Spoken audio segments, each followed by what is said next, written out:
భారతదేశానికి స్వాతంత్రం వచ్చి 75 సంవత్సరాలు అవుతున్న సందర్భంలో దేశవ్యాప్తంగా ఆజాదీ కా అమృత్ మహోత్సవ్ అన్న పేరుతో పెద్ద ఎత్తున సంబరాలు జరుగుతున్న విషయం మనకందరికీ తెలిసిందే.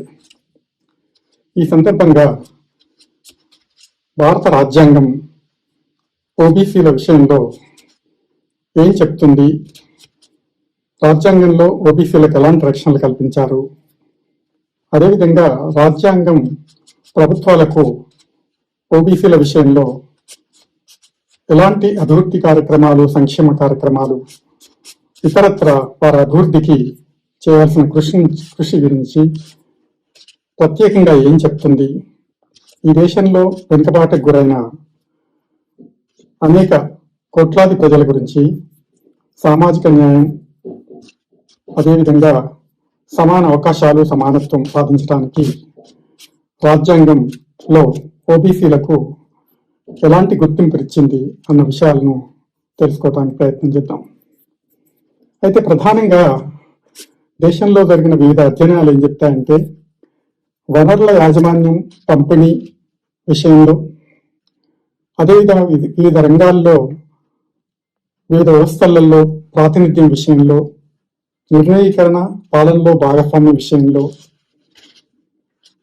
రాజ్యాధికారంలో, అభివృద్ధి ప్రాధాన్యతల్లో, ప్రయోజనాల పంపిణీలో, ఇంకా అనేక విషయాల్లో స్వాతంత్రం రాకముందు, వచ్చిన తర్వాత గడిచిన 75 సంవత్సరాల్లో దాదాపు అన్నిటిలో బీసీలు, ఓబీసీలు వెనుకబాటుకు గురవుతూనే ఉన్నారన్న విషయం ప్రధానంగా అనేక అధ్యయనాలు, పరిశోధనలు తెలుపుతున్నాయి.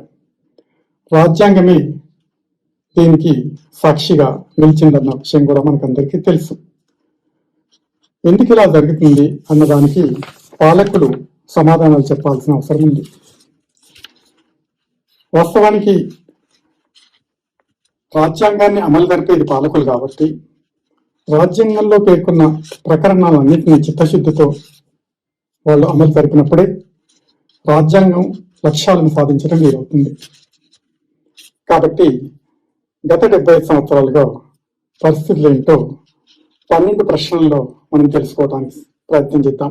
ఈ 12 ప్రశ్నలకు ఈ దేశ పాలకులే సమాధానాలు చెప్పాల్సి ఉంటుంది. మొదటగా, రాజ్యాంగ నిర్మాణ సభలో బీసీలు అంటే ఓబీసీలు లేరు అన్నది చాలా సుస్పష్టం. ఇంతవరకు వచ్చిన సమాచారం ప్రకారం ఓబీసీలు ఉన్నట్లు ఎవరు తెలుపలేదు. పాలకులే ఒకవేళ తెలిసినట్లయితే సమాధానాలు చెప్పాలి. డాక్టర్ బిఆర్ అంబేద్కర్ రాజ్యాంగ నిర్మాణ సభలో ఉపన్యసిస్తూ ఈ దేశ రాజ్యాంగం ఈ దేశంలోని ప్రజలందరికీ సమన్యాయం ఇవ్వడానికి ప్రయత్నం చేస్తుంది. గడిచిన సంవత్సరాల్లో ఏ సామాజిక వర్గాలైతే వెనుకబాటుకు గురైనారో వాళ్ళ అభివృద్ధికి కావలసిన చర్యలన్నింటినీ ఈ రాజ్యాంగ నిర్మాణ సభలో చర్చించి అందుకు తగిన సూచనలు, ప్రకరణాలను ఏర్పాటు చేయడం జరుగుతుంది అని ప్రకటించడం జరిగింది. అయితే రాజ్యాంగంలో ఓబీసీలు లేరు కనుక నాన్ ఓబీసీలే ఓబీసీల గురించి వాళ్ళకు కావాల్సిన వాళ్ళకు ప్రయోజనాలను రక్షించే విధంగా రాజ్యాంగాన్ని రూపొందించాల్సిన బాధ్యత వాళ్ళపైన నెట్టబడింది. కాబట్టి ఈ రాజ్యాంగాన్ని పరిశీలించేసినట్లయితే ఓబీసీలకు ఎంత వరకు ఫేవర్ చేయడం జరిగిందో మనకు తెలుస్తుంది. అయితే బిఆర్ అంబేద్కర్ గారు చివరి రోజు రాజ్యాంగాన్ని ఆమోదించిన చివరి రోజు రాజ్యాంగ సభలో ఉపన్యసిస్తూ ఏం చెప్తారంటే, ఈ రాజ్యాంగంలో ఓబీసీలకు అనుకున్నంత న్యాయం చేయలేకపోయాం కాబట్టి రాబోయే ప్రభుత్వాలు రాజ్యాంగంలో సూచించిన విధంగా రాబోయే ప్రభుత్వాలు తగిన చర్యలు తీసుకుని ఓబీసీల అభివృద్ధికి కృషి చేయాల్సి ఉంటుంది అని చెప్పడం జరిగింది. అదేవిధంగా పంజాబ్ రావు దేశ్ముఖ్ అనే మరో సీనియర్ మెంబర్ రాజ్యాంగ నిర్మాణ సభలో మాట్లాడుతూ, ఈ రాజ్యాంగంలో ఎస్సీలకు, ఎస్టీలకు చేసిన ఎంతవరకు న్యాయం చేశారో అదేవిధంగా బీసీలకు తగిన న్యాయం చేయలేకపోయాం మేమంతా అని ప్రకటించడం జరిగింది. కాబట్టి రాజ్యాంగంలో ఓబీసీలు లేరు. నాన్ ఓబీసీలకు సంబంధించిన అంశాలను గురించి చర్చించి రాజ్యాంగాన్ని రచించడం జరిగింది. రాజ్యాంగం సభలో నిర్మాణం ఓబీసీలు లేనప్పటికీ న్యాయం చేకూరుస్తారనుకున్నప్పుడు పంజాబ్ రావు దేశ్ముఖ్ చెప్పిన వ్యాఖ్యలు రాజ్యాంగం ద్వారా ఓబీసీలకు ఎంతవరకు న్యాయం జరిగింది అన్నది మనకు అర్థమవుతుంది. రెండవ ప్రధానమైన అంశం ఏంటంటే రాజ్యాంగం ద్వారా కుల నిర్మూలన జరగలేదు అన్న విషయం. కులం గురించి కూలంకుషంగా చర్చలు జరిగినప్పటికీ ఎస్సీల విషయంలో కులాన్ని గుర్తించి ఎస్టీలు అస్పృశ్యతకు కుల అసమానతలకు దోపిడీకి గురైనారు అని గుర్తించి వాళ్లకు విద్యలో, ఉద్యోగాల్లో, రాజకీయాల్లో ఇంకా ఆర్థిక ప్రయోజనాలు కల్పించే విషయాల్లో ప్రత్యేకమైన రక్షణలు, రిజర్వేషన్లు ఇవ్వటం జరిగింది. కానీ ఓబీసీల విషయంలో వారి కులాన్ని గుర్తించడం జరగకపోవడం వల్ల ఈ వెనుకబాటుకు గురైన దేశంలో 50% పైగా ఉన్న ఓబీసీలకు ప్రత్యేకమైన రక్షణలు స్పష్టంగా రాజ్యాంగంలో రూపొందించడం జరగలేదు అన్న విషయాన్ని కూడా మనం తెలుసుకోవాలి. అదేవిధంగా ఓబీసీలను స్పష్టంగా ఓబీసీలు అంటే ఎవరు అన్నదాన్ని స్పష్టంగా డిఫైన్ చేయడానికి కూడా ప్రయత్నం చేయలేదు. డిఫైన్ చేయకపోవడం వల్ల ఆ తర్వాత గడిచిన 70 సంవత్సరాల్లో అనేక లీగల్ సమస్యలను కోర్టులలో బయట ఎదుర్కోవాల్సిన పరిస్థితి ఏర్పడింది. డిఫైన్ చేయకపోవడం వల్లనే ఎవరికి వారు తోచినట్టు అటు ప్రభుత్వాధినేతలు, కోర్టులు, అదేవిధంగా పాలనా వ్యవస్థలు, అదేవిధంగా నాన్ గవర్నమెంట్ ఆర్గనైజేషన్స్ రకరకాలుగా డిఫైన్ చేయడం మనము చూస్తూనే ఉన్నాం. ఇంకొక ప్రధానమైన విషయం ఏంటంటే రాజ్యాంగ నిర్మాణ సభలో జవహర్లాల్ నెహ్రూ ఆబ్జెక్టివ్ రెజల్యూషన్ అనే డాక్యుమెంట్ను సబ్మిట్ చేయడం జరిగింది. అందులో అనేక అంశాలను మెన్షన్ చేయటం, ఆ అనేక అంశాల ప్రాతిపదిక పైన ఈ రాజ్యాంగ నిర్మాణ సభ రాజ్యాంగాన్ని రాయటంలో తోడ్పడుతుందని జవహర్లాల్ నెహ్రూ చెప్పడం జరిగింది. అందులో ప్రధానంగా ఓబీసీ అనే పదం మొట్టమొదటిసారిగా వాడటం జరిగింది. అదర్ బ్యాక్వర్డ్ క్లాస్ అని, అంటే ఎస్సీ ఎస్టీలు కాని బ్యాక్వర్డ్ క్లాస్ అందరూ అదర్ బ్యాక్వర్డ్ క్లాస్గా పిలువబడతారు. కాబట్టి అందులోనే మన బీసీలు, ఓబీసీలు అందరూ కులాలన్నీ వచ్చినట్టుగా మనం అర్థం చేసుకోవాలి. కాబట్టి నాన్ ఎస్టీ బ్యాక్వర్డ్ క్లాసెస్ ఓబీసీలుగా గుర్తించడం జరిగింది. కానీ ఓబీసీ కులాలు ఏంటి అన్నది ప్రధానంగా గుర్తించడానికి ఎటువంటి చర్యలు కూడా తీసుకోలేదు. అనేక కమిటీలు, సబ్ కమిటీలు కాన్స్టిట్యూట్ అయినప్పటికీ కూడా వీళ్ళని గుర్తించడానికి ఎలాంటి చర్యలు తీసుకోవటం జరగలేదన్న విషయం మనకందరికీ తెలుసు. ప్రధానంగా రాజ్యాంగంలో ప్రియంబుల్, ప్రవేశిక, అదేవిధంగా directive principles of state policy, ఆదేశ సూత్రాలు ఈ దేశంలో వెనుకబాటుకు గురైన ప్రజల గురించి, ఈ దేశంలోని అసమానతలను గుర్తించటం జరిగి సామాజిక న్యాయం, ఆర్థిక న్యాయం, రాజకీయ న్యాయం, అదేవిధంగా సమానత్వం, సమాన అవకాశాలు ఈ దేశంలోని ప్రజలందరికీ, ప్రధానంగా వెనుకబాటుకు గురైన ప్రజలకు అధిక ప్రయోజనాలను చేకూర్చి ఇతరులతో సమానంగా, గౌరవంగా జీవించడానికి అవకాశాలు కల్పించాలని అందులో పేర్కొనడం జరిగింది. అయితే ఒకే ఒక ప్రమాదం జరిగింది ఏంటంటే ఈ అంశాలను ఆదేశిక సూత్రాల్లో చేర్చబడిన అన్ని అంశాలు నాన్ జస్టిషియబుల్గా, వాటిని అమలు జరపకపోయినట్లయితే జ్యుడిషియరీలో ఛాలెంజ్ చేసే అవకాశం ప్రజలకు రాజ్యాంగం ఇవ్వలేదు. కాబట్టి నాన్ జస్టిషియబుల్ అంశాలు కనుక ఇది ప్రధానంగా వెనుకబాటుకు గురైన సామాజిక వర్గాలకు మేలు చేకూర్చే అంశాలు కనుక వీటిని నాన్ జస్టిషియబుల్ చేయటం వల్ల ప్రధానంగా ఓబీసీలే ఈ దేశంలో నష్టపోయారు అని అర్థం చేసుకోవాల్సి ఉంటుంది. ఇంకొక ప్రధానమైన ప్రశ్న ఏంటంటే ఓబీసీలకు అంతకుముందు, అంటే స్వాతంత్రం రాకముందు వివిధ ప్రొవిన్షియల్ అసెంబ్లీస్లో అక్కడి ప్రభుత్వాలు క్రియేట్ చేసిన రక్షణలు, అంటే నాన్ బ్రాహ్మిన్ కేటగిరీ కింద, డిప్రెస్డ్ క్లాసెస్ కేటగిరీ కింద ఓబీసీలకు కూడా క్రియేట్ చేసిన రక్షణలు, అంటే విద్యలో, ఉద్యోగాల్లో, ఈవెన్ ప్రొవిన్షియల్ అసెంబ్లీలో రాజకీయ పొజిషన్స్ కూడా, నామినేటెడ్ పదవుల్లో రాజకీయ పొజిషన్స్ కూడా వీళ్ళకి అవకాశం ఉండేది. కానీ రాజ్యాంగాన్ని రచించేప్పుడు ఆ విషయాలను దృష్టిలోకి తీసుకోకపోవడం వల్ల ఓబీసీలకు అంతకుముందున్న రక్షణలు స్వాతంత్రం వచ్చాక రాజ్యాంగాన్ని ఏర్పాటు చేయడంలో, అందులో పొందుపరచడంలో వైఫల్యం చెందారు రాజ్యాంగ నిర్మాణ సభ్యులు. కాబట్టి ఆ తర్వాత రాజ్యాంగాన్ని ఆమోదించిన తర్వాత తమిళనాడులో, ఇతర ప్రొవిన్షియల్ అసెంబ్లీస్లో, రాష్ట్రాల్లో ఎక్కడైతే ఈ రిజర్వేషన్లు అమలు జరపబడుతున్నాయో దానికి వ్యతిరేకంగా కోర్టు వెళ్ళినప్పుడు సుప్రీంకోర్టు అంతకుముందు ఉన్న రిజర్వేషన్లన్నింటినీ ఈ కొత్త రాజ్యాంగం ఆమోదించలేదనిక కొట్టివేయడం జరిగింది. దీనికి వ్యతిరేకంగా తమిళనాడులో, ఇతర రాష్ట్రాల్లో జరిగిన అనేక ఉద్యమాలు, పెద్ద ఎత్తున జరిగిన ఉద్యమాలు వల్ల ప్రభుత్వాలు మళ్ళీ దిగొచ్చి రాజ్యాంగానికి మొట్టమొదటి సవరణ చేసి ఆర్టికల్ 15(4)లో అంతకుముందున్న రక్షణలన్నింటినీ కొనసాగించడానికి వీలుగా ఈ దేశంలో సామాజికంగా, విద్యాపరంగా వెనుకబడిన వారికి అన్ని ప్రయోజనాలు చేకూర్చే అవకాశాలు ప్రభుత్వాలు చట్టబద్ధంగా క్రియేట్ చేయవచ్చు అని అనడం వల్ల ఆ తర్వాత అంతకుముందున్న రక్షణలు కొనసాగాయి, కొత్త రక్షణలకు కూడా అవకాశం దొరికింది. కాబట్టి ఈ socially and educationally backward class అని మొట్టమొదటిసారిగా ఆర్టికల్ 15(4)లో చేర్చడం జరిగింది. దాని విషయం కూడా మనం అర్థం చేసుకోవాలి. అదేవిధంగా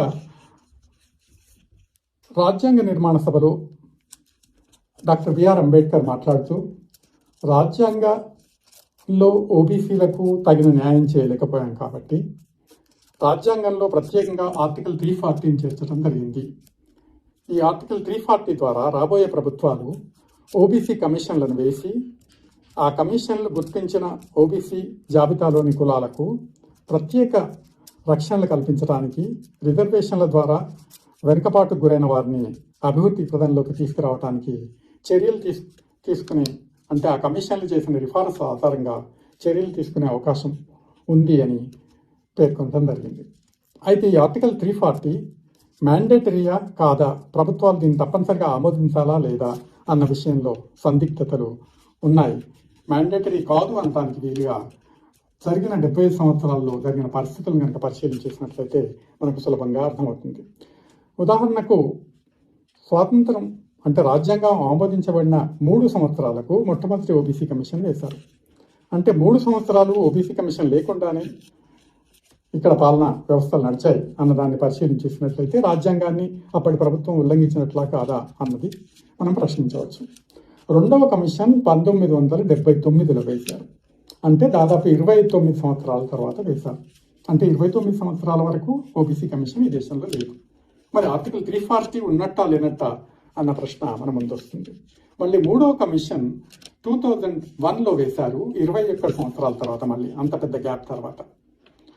అదేవిధంగా మళ్ళీ ఈ కమిషన్లు వరుసగా వేయలేకపోతున్నామని చెప్పి 1993లో ఒక చట్టాన్ని national commission for other backward class అనేది తీసుకొచ్చి ఈ చట్టం ద్వారా పర్మనెంట్ కమిషన్ను వేసుకోవడానికి వీలుగా చట్టాన్ని రూపొందించడం జరిగింది.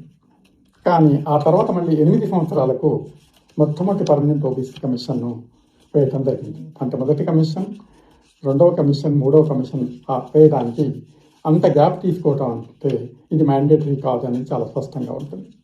అయితే ఆ తర్వాత కమిషన్స్ వేస్తూ ఉన్న క్రమంలో ఓబీసీ కమిషన్లు అయితే ఈ పద్ధతిలో వేసినప్పుడు ఓబీసీల్లోకి, ఎస్సీ ఎస్టీల్లోకి రాని వారు లేదా వచ్చిన కొన్ని కులాలకు సంబంధించిన ప్రధానంగా ఈ సంచార జాతులకు చెందిన కులాలను గుర్తించి జాబితాలను తయారు చేయడానికి 56 సంవత్సరాలు పట్టింది.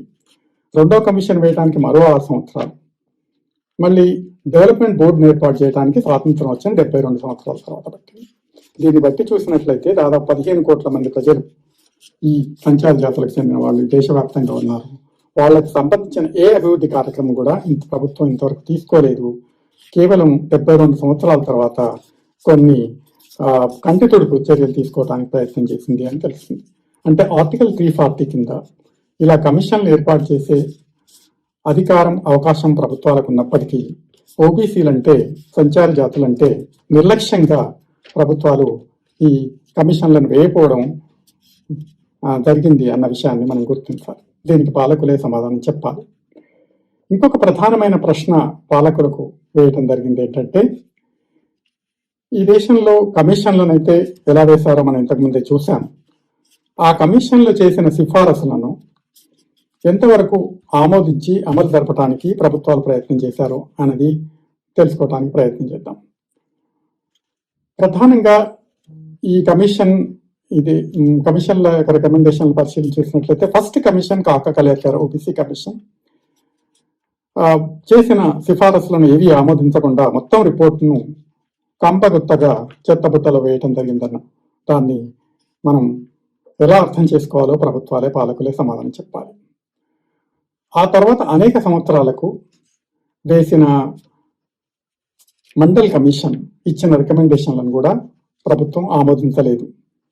ఆమోదించకపోవడం వల్ల ఈ దేశంలో ఓబీసీలకు దాదాపు 40 సంవత్సరాలకు పైగా విద్యలో, ఉద్యోగాల్లో, కేంద్ర స్థాయిల్లో వాళ్ళకు రిజర్వేషన్ లేకుండా అపారమైన నష్టం జరిగింది అని తెలుసుకోవాలి. అదేవిధంగా ఇంతకుముందు చెప్పిన డిఎన్టీ కమిషన్లు కూడా అనేక సంవత్సరాల తర్వాత వేసినప్పటికీ వాళ్ళు ఇచ్చిన రికమెండేషన్స్ ను ప్రభుత్వాలు ఆమోదించడం అనేది జరగకపోవడం వల్ల డిఎన్టీలకు అపారమైన నష్టం జరిగింది. అంటే రాజ్యాంగంలో కమిషన్ వేసుకోవటానికి వెసులుబాటు డాక్టర్ బిఆర్ అంబేద్కర్ గారు చెప్పినట్టు కల్పించినప్పటికీ ప్రభుత్వాలు తమ బాధ్యతగా వాటిని అమలు జరపడానికి ప్రయత్నం చేయలేదన్నది చాలా సుస్పష్టం. ఎందుకు? ఎన్డీఏ ప్రభుత్వం వచ్చింది, కాంగ్రెస్ ప్రభుత్వం అనేక సంవత్సరాలు పాలించింది, తర్వాత ఎన్డీఏ ప్రభుత్వం వచ్చింది, తర్వాత యూపీఏ ప్రభుత్వాలు వచ్చాయి. ఆయన వరుసగా అన్ని ప్రభుత్వాలు, అన్ని రాజకీయ పార్టీలు బీసీలంటే ఏ స్థాయిలో నిర్లక్ష్యం చేశారు అనేది చాలా స్పష్టంగా మనకు కనిపిస్తుంది. ఇంకొక విషయం ఏంటంటే, కుల గణన ఈ దేశంలో సెన్సస్ డిపార్ట్మెంట్ ఉంది, అది కేంద్ర జాబితాలో ఉంది. కేంద్ర ప్రభుత్వం యొక్క బాధ్యత ప్రతి 10 సంవత్సరాలకు ఒకసారి జనాభా గణాంకాలను నిర్వహించాలి. అందులో కుల అన్న అంశం చేర్చడానికి ప్రభుత్వాలు ఎప్పుడు కూడా ప్రయత్నం చేయలేదు. నిరంతరంగా ఫస్ట్ ఓబీసీ కమిషన్ నుంచి చివరి ఓబీసీ, ఇప్పుడున్న ఓబీసీ కమిషన్ వరకు ఖచ్చితంగా కుల గణాంకాలు నిర్వహించవలసిందే అని చెప్పడం జరిగింది. ఆయన ప్రభుత్వం ఏ రికమెండేషన్ వాటి రికమెండేషన్స్ ఫాలో అయ్యి కుల గణాంకాలు నిర్వహించడం జరగలేదు.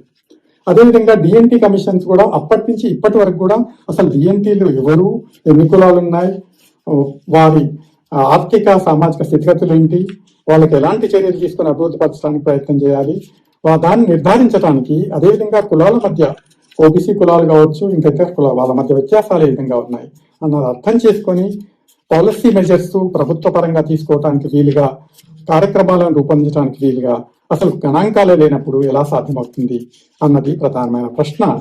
దానికి కాన్స్టిట్యూషన్ సైలెంట్ గా ఉండటం, ప్రభుత్వాలు పట్టించుకోకపోవడం, 2011లో సోషియో ఎకనామిక్ కాస్ట్ సెన్సస్ చేసినప్పటికీ రిపోర్ట్లు బయటపెట్టకపోవడం, కొన్ని రాష్ట్ర ప్రభుత్వాలు గణాంకాలు కలెక్ట్ చేసినప్పటికీ వాటిని బయటపెట్టకపోవడం. కానీ కేంద్ర ప్రభుత్వ బాధ్యత కాబట్టి తప్పనిసరిగా ఈ గణాంకాలను సెన్సస్ లో అంతర్భాగంగా చేయాల్సిన అవసరం ఉంది. కానీ ప్రభుత్వం పట్టించుకోకపోవడం వల్ల ఓబీసీలకు ఇప్పటికీ నిరంతరంగా అపారమైన నష్టం పెరుగుతున్నాను. ఎన్ని కులాలు ఉన్నాయి, వాళ్ళ సంఖ్య ఎంత, వాళ్ళ ఆర్థిక సామాజిక స్థితిగతులు ఏంటి, రాజకీయ స్థితిగతులు ఏంటి, వాళ్ళు ఎంత వెనుకబాటు గురవుతున్నారు, ఈ 70 సంవత్సరాల్లో వాళ్లకు ఏ లాభం జరిగింది, ఏ ప్రయోజనాలు చేకూరాయి, ఎంత దోపిడీకి గురవుతున్నారు, ఎంత పీడనకు గురవుతున్నారు అన్నది తెలుసుకోవడానికి వీల్లేని విధంగా ప్రభుత్వాలు ప్రయత్నం చేస్తున్నాయి. అంటే ఏ విధంగా నిర్లక్ష్యం గురవుతున్నారో మనకు అర్థమవుతుంది. అదేవిధంగా రిజర్వేషన్ల అమలు, రిజర్వేషన్స్ అనేవి ప్రధానమైన సిఫారసు. ఓబీసీలకు విద్యలో, ఉద్యోగాల్లో రిజర్వేషన్స్ కల్పించడానికి కమిటీలు చేసిన రికమెండేషన్ రాష్ట్ర స్థాయిలో ముందు అమలు జరిపితే, దాదాపు 20 సంవత్సరాల తర్వాత కొన్ని రాష్ట్రాలలో అమలు జరిపితే, కేంద్రంలో 40 సంవత్సరాల తర్వాత అమలు జరిపితే, అదేవిధంగా అన్ని స్థాయిలలో కూడా వాటిని చిత్తశుద్ధితో అమలు జరపడానికి ప్రభుత్వాలు ప్రయత్నం చేయలేదు. ప్రతిసారి లొసుగులతో చట్టాలు రూపొందించడం, అగ్రకులాలు, ఆధిపత్య కులాలకు చెందిన వాళ్ళు కోర్టులకు వెళ్ళటం, కోర్టులు కొట్టివేయడం, మళ్ళీ దానిపైన మళ్ళీ సవరణ జరపడం, మళ్ళీ కోర్టులకు వెళ్ళటం, చివరిగా మళ్ళీ కోర్టే. ఇంత ప్రొలాంగ్డ్ గా ఇటువంటి నష్టాలు ఈ జనాభాకు, అత్యధిక జనాభా జరుగుతున్నాయి. కాబట్టి చివరికి మండల్ కమిషన్ చేసిన నివేదికను ఆమోదిస్తూ కోర్టులు రికమెండేట్ చేయటం వల్ల, సిఫారసు చేయటం వల్ల, జడ్జిమెంట్ చేయటం వల్ల చివరికి రిజర్వేషన్ ఈ దేశంలో అమలు జరపడం జరుగుతుంది. కాబట్టి అనేక లీగల్ హర్డిల్స్ క్రియేట్ చేయడం అనేది ఈ దేశంలో పొరపాటైంది. అది ఓబీసీల విషయంలో మాత్రమే జరిగింది. తర్వాత ఇంకొక క్వశ్చన్, ఈడబ్ల్యూఎస్ రిజర్వేషన్స్. ఈ దేశంలో 10% ఈడబ్ల్యూఎస్ రిజర్వేషన్స్ ఇవ్వడం జరిగింది. అది కేవలం అగ్ర కులాలకు న్యాయం చేకూర్చే విధంగా, వెనుకబాటు గురైన అగ్ర కులాలకు, అంటే non SC, non ST, non OBC కులాలకు ఇది, అంటే అగ్ర కులాలకు 10% రిజర్వేషన్ ప్రత్యేకంగా ఇవ్వడం జరిగింది. గత 75 సంవత్సరాలుగా పరిశీలించేసినట్లయితే అన్ని వ్యవస్థలలో ఆ అగ్ర కులాలదే ఆధిపత్యం.